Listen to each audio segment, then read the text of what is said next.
Hello, I'm here at Everytown they had a month-long vigil in front of Exeter Town Hall, and this is the last night, I'm assuming, before the time change, right? That's right. It'll be dark next week. Dark. Exactly. And I'm here, what's your name, sir? I'm Representative Skip Darien. Okay.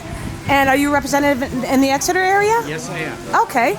And what is it that the purpose of the events that you're having, that you've had all month?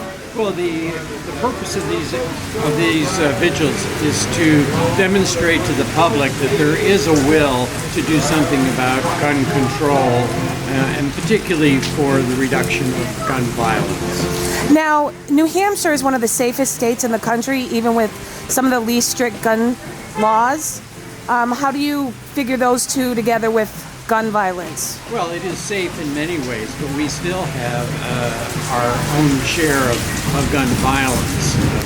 I do think that we really need to be paying attention to this issue. So what do you think would actually stop any type of gun violence? More laws, I should say? Well, I think a reduction in the number of weapons that are out there, the millions of weapons that are here. It's raining out, folks, on camera, so. So I think it's just the plethora of weapons that are out there, which unfortunately so many people do have access to. And now, what would you suggest for getting rid of some of the firearms that are out there? Well, I think we need to get away from a gun culture where people feel that they need to have guns for protection. But how would you suggest getting rid of some of the firearms that are already in existence? Well, I think it's a change of mindset is what you need, where people don't feel that they need to have these armaments in their home. So if you change the mindset, what do you do about all the firearms that already exist? There's apparently estimated over 300 million. That's right. There are just too many weapons out there. Oops, sorry. Well, again, I think it's obviously there could be buybacks on which has happened in Australia and other countries, but no, we're not going to do confiscation. Well, that's really what happened in Australia, was confiscation.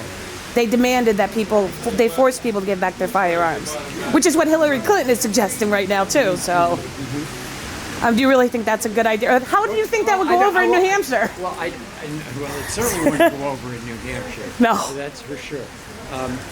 But it isn't really confiscation. Again, I think we get it back to a mindset where people don't feel that they need to have guns. Now, one of the stats that's out there has shown that even though gun ownership is way up, crime is way down since 1993. So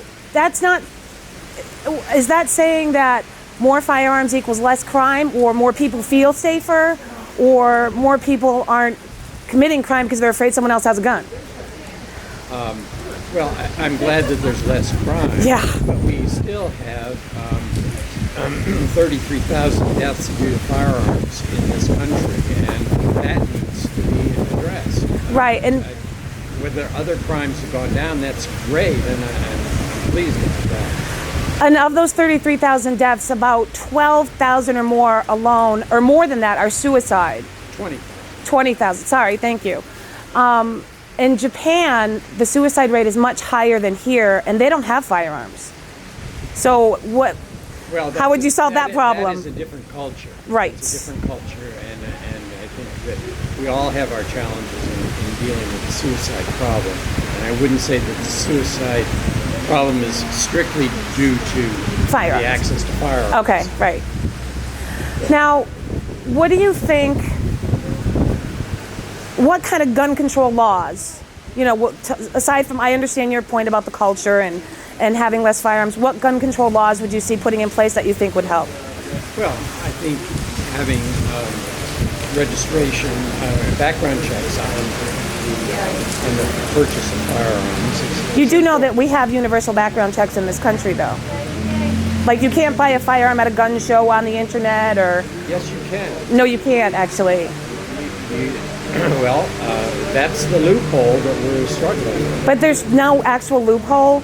The number of people that actually buy a gun from a gun show is 0.0004%. And did you know that it's a federal crime to sell a firearm to a person who's prohibited? Knowingly? I'm sure it is. But I know that we also, in this state, still have to propose that kind of legislation to make it a Class B felony for knowingly sell a firearm to a person who's prohibited. We don't have to have that law in this state. It's a federal law. We can prosecute already. It's a federal law. 10 years serving, they can serve up to 10 years in prison. So that's already a federal law. Okay, sounds like you know it. I do, so give me some other laws. I'm interested in hearing I'm here because I'm interested in hearing what you have to say. And we also have the need, one of the other things to kind of protect us, since we know that there are a lot of firearms out there, is restricting the places where firearms can be, some of the public locations. And how's that worked out so far, knowing that mass shootings have occurred in all gun-free zones? Well, I don't say it's a panacea to it, but I think that people would like to feel safe when they go to medical facilities, when they're in houses of worship. I think that they would like to know that they're not going to be a victim of weapons that can be brought in. But I happen to sit in the State House, and I know that there are weapons in there because they're permitted. It makes me feel uncomfortable.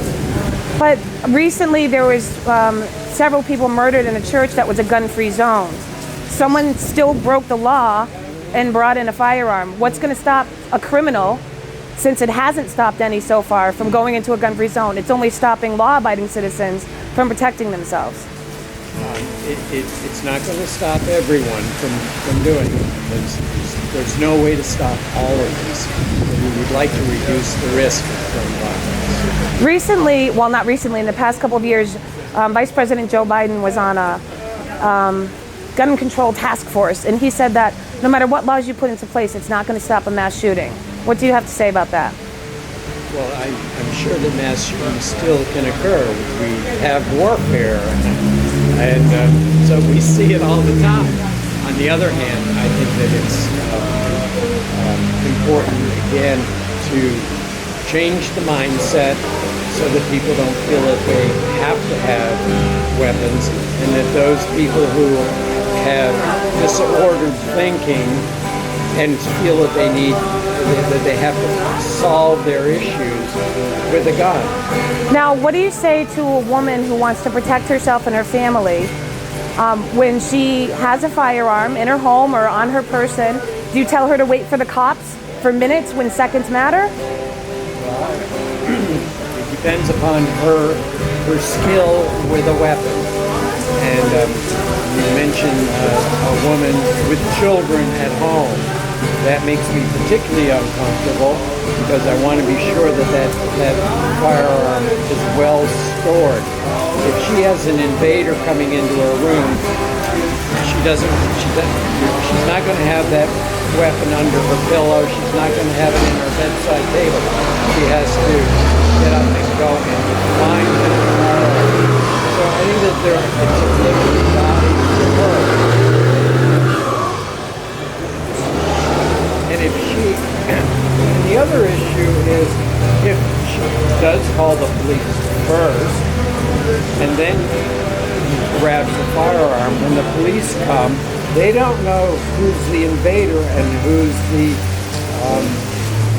the potential victim when they see a person with a firearm in their hand. But you don't think women train for that or get safety training or would put the firearm down if they were able to use it? Well, as I say, I think that they need to be trained, such as our police are trained, and they're the ones that are trained to use these weapons in a responsible and effective way. So you're making the assumption that women don't get training, even though they're protected? I'm sure there are women who have, but I would suspect that probably that they're the minority. So basically you're saying if women don't get training, they shouldn't have firearms to protect their family? I think I think it puts them at more risk. Now what do you say to the women who have had firearms and used them to save their own lives and their children's lives? Well, I'm sure there are instances where it's happened. There's many instances, there's thousands a year where it happens. But what you're saying is you don't think they should have firearms to protect themselves without training. I think that they're putting themselves at risk and their families at risk. So you would prefer them not to have guns and wait for the cops to come if there's an incident where they're being attacked? Yes. So what do you say to a woman who's being raped? What should she do if you won't let her have a firearm? I don't think that's the direction I want to go in this discussion. Well, it's a valid question though, because there's been times in places where a woman had her concealed carry and she wasn't allowed to bring it on a campus and she was raped and she could not protect herself and the police weren't there for her. So what do you say to that? That's a big part of this issue. I think that there should be other kinds of protections for women to prevent rape. And what would you suggest?